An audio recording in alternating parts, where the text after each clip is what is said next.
We are back, ladies and gentlemen. I'll try to straighten this out a bit. Appreciate anybody who's been watching, or if you're watching this down the road, I appreciate the fact that you're watching now. So this would be kind of a thought experiment, or, like a what if scenario. But I've often wondered, because I really identify with like the internet.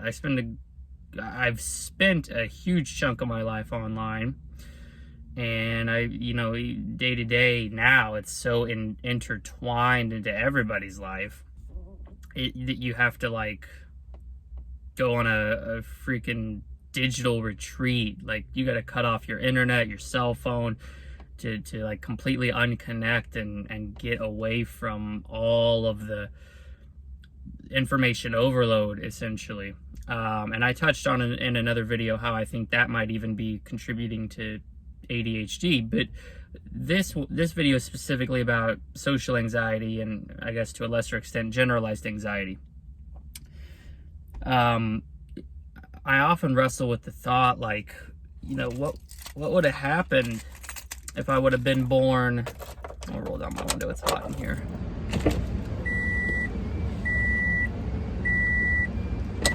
Like, what would have happened if I would have been born 100 years ago?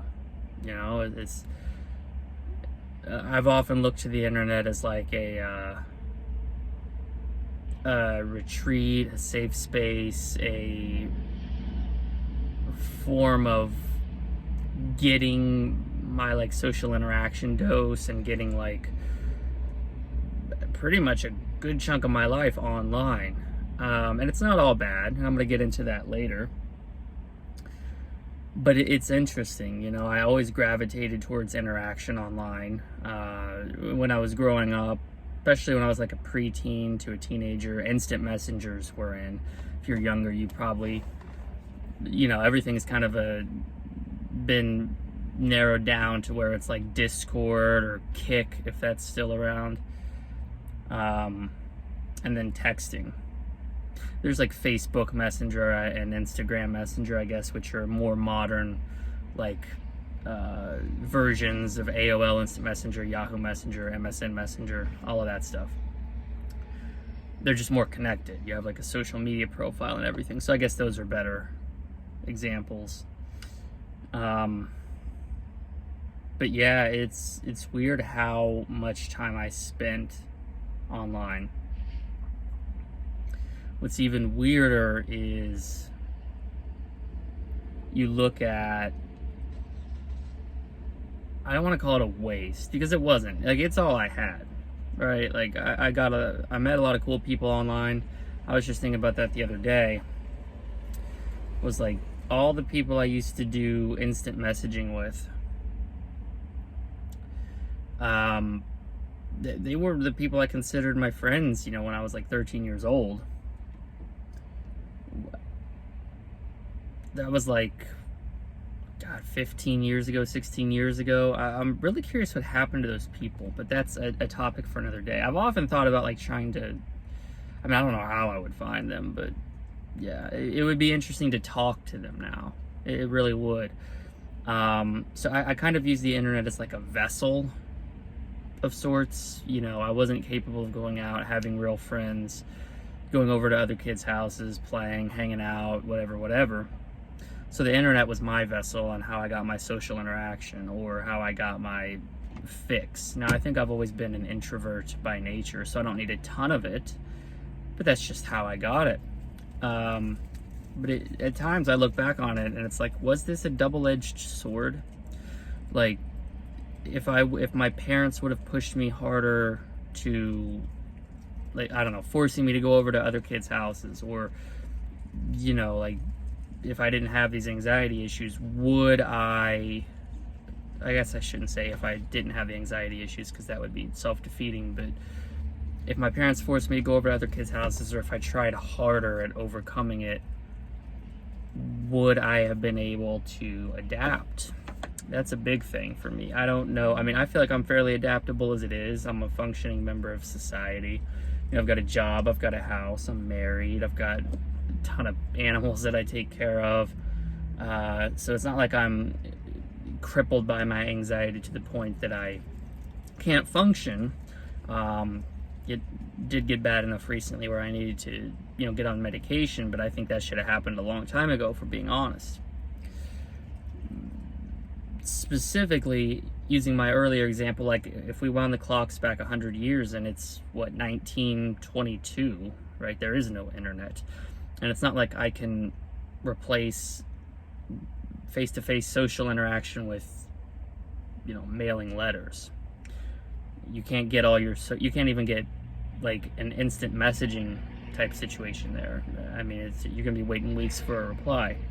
So on one hand, I'd be really interested to see in like an alternate universe of my life, or like the multiverse, or whatever you believe in, what would have happened if I would have been born in like the 1800s or early 1900s. It's an interesting thought experiment. Because it would be, I kind of feel like it would be sink or swim. I really do. There wouldn't be any middle ground, because people just communicated a lot more face to face then. And you go one step further. If I would have been like a 70s or 80s kid, would I have been like the same way, and I just would have turned to the phone and like, I know it was a big thing back in those times, and even the 90s too, that you would call your friend and talk to him for an hour or two. Is that how I just would have done most of my communicating, or would I have been just as terrified of that then as I am now, and avoided it? It just would have been that much worse, because there isn't an alternate, I don't have another way of getting this stuff.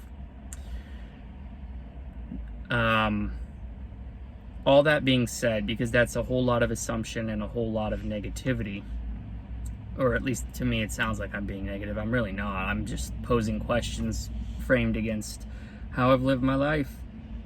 I think the bigger thing is to recognize the internet for what it is. I don't do anything like that anymore. I don't sit there for 8 hours talking to people on instant messenger. There are conveniences the internet has offered me. For instance, I much prefer like doing an online chat with a representative versus calling in somewhere, because it helps alleviate my anxiety a bit. And I brought that up to a therapist, and she said it's okay to meet yourself there if that's what you need. I think that even if I didn't have anxiety, I would like that more. I think a lot of people who don't have anxiety like the chat more, because it's just, it's more convenient for a multitude of reasons. You can do that while you're doing something else. You can, frame your thoughts better if you have a moment to think about them, all that fun stuff. But circling back to, I guess the question being, would I have sunk or swam? Would I have thrived and adapted, or would I have fallen apart 100 years ago or 200 years ago? Part of me wants to say I would have fallen apart, and I know that sounds negative, because I kind of feel like if I didn't have everything that I had growing up as far as the internet to lean on as a crutch, and to kind of like get me through those times, I would be an even bigger wreck than I am now. Like, I would have turned into a recluse. I would become one of those people who, like, was agoraphobia, where you can't even like leave your house. Part of me feels like I would have turned into one of those people. And I mean, that's a very real possibility. There's a tiny sliver of an optimist in me that says that I've adapted to society as I was given. I mean, the internet's a tool and it's there. Why not use it? But I don't necessarily need it. Almost every conviction in my body tells me that's not true. But again, just as an interesting experiment, I wouldn't have known any better. You wind the clock back to the 1800s, there's no internet to have or miss. I kind of would have been forced to adapt. And then you ultimately reach the kind of inevitable question, take me as I am now, right? Where I am, 29 years old.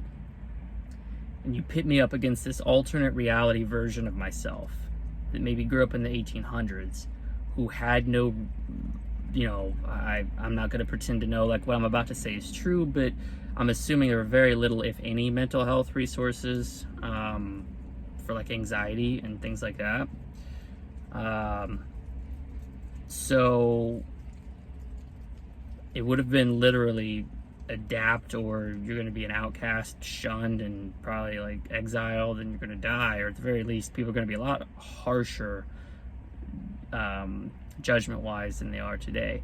But if there's a chance that I could have went through that and come out the other side somebody who's conquered everything, as opposed to where I am now, which is I'm working on it, but I'm very privileged in where I'm at in my life, and so a lot of my goals right now aren't to necessarily beat the anxiety, because truthfully I don't know that I can, but I also have the option of not beating it. I can just learn to adapt. I can learn to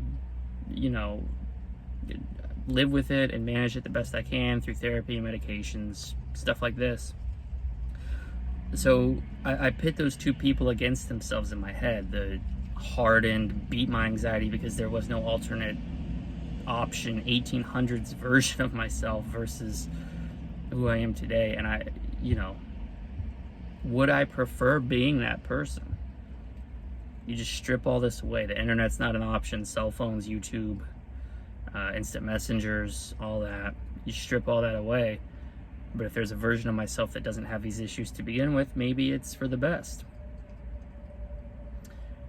And then I like to try to end on a positive note. So, worst case scenario, it's not all been negative, right? Like I said, I certainly wouldn't say all that time's been wasted. I met my wife online. That was, I never expected for that to happen, but looking back, it kind of makes sense. That was the only way I was ever going to meet somebody, and it was on a message board for people with anxiety. So the way that all that happened, looking back now, going on 12 years, because we met in May, so I guess 11 and a half years. Looking at 11 and a half years back, that's kind of the only way it was ever gonna happen.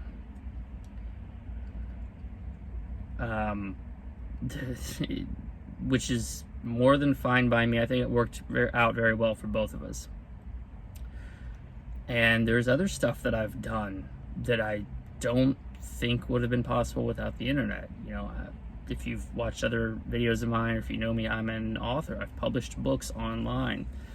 I feel like no matter what era I was born in, I need an outlet for creativity. I've got all this noise upstairs. I got to get rid of it. So, when I first started writing, I got a lot of harsh feedback, and even now today still there's people who don't like my books, which is fine. Looking back at like the first one, I don't like that one that much either, but at the time it meant the world to me. And I like to say I've matured enough now to acknowledge that it's not the greatest. None of my books are the greatest books in the world, but they all kind of represent a segment of my life, and I took any sort of criticism very personally. So again, you wind the clock back to like the 1800s, having to go hand an actual manuscript to somebody, listen to them tear it apart face to face. I probably would have crawled into a ball and died, or at least like sobbed to death or whatever. So I think it's best to look at the internet not as inherently, it's not bad, it's not good, right? It's just it's a tool. It's a tool to be used, and it's one that I've certainly abused in the past. I've used it for things that it probably shouldn't have been used for. Replacing full-on social interaction, not even applying for jobs if they didn't have an online presence, taking the easy way out. If there's a company email, as opposed to calling them on the phone, I'd rather shoot an email and wait however many days. And I guess calling it abuse isn't really fair, but that's just what I did. It was the only thing I felt like I could do. But it's also brought me a lot of the greatest joys in my life, which would be getting married, publishing books, everything like that.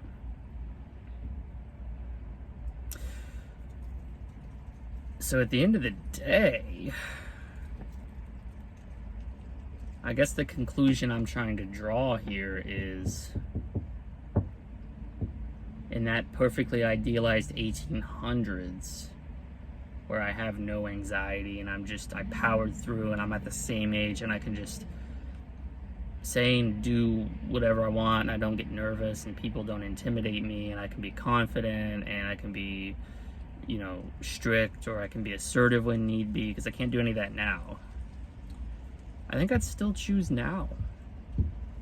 Could be I don't know that the grass is greener, but it's just one of those things where I keep coming back to, like, yeah, I've had my struggles. Yeah, I've certainly fought more battles than I thought I'd ever have to, mentally and emotionally, but things have finally on an upward tick. I mean, maybe if you would have asked me that same question 2 years ago, I think the answer would be different. But I'm in a pretty okay place right now. Now, if you spun that scenario and said, me right now, I had no anxiety, like same time period and everything, versus me, as I am now, I think there's a much more, it becomes a lot harder to say. What I want to sit here and say I don't think I'd change a thing, but the truth is, if I didn't have anxiety, my personality would undoubtedly be affected. To what extent, I have no idea. But it's an interesting, that's a discussion for another video, but this has just been an interesting thought experiment. How much has the internet helped or been a detriment to my overcoming of anxiety? And more specifically, how do I compare myself to somebody, or how do I compare myself to myself without that as a resource? It's a very interesting thing to think about. I appreciate you guys watching. Much love, and I'll catch you next time.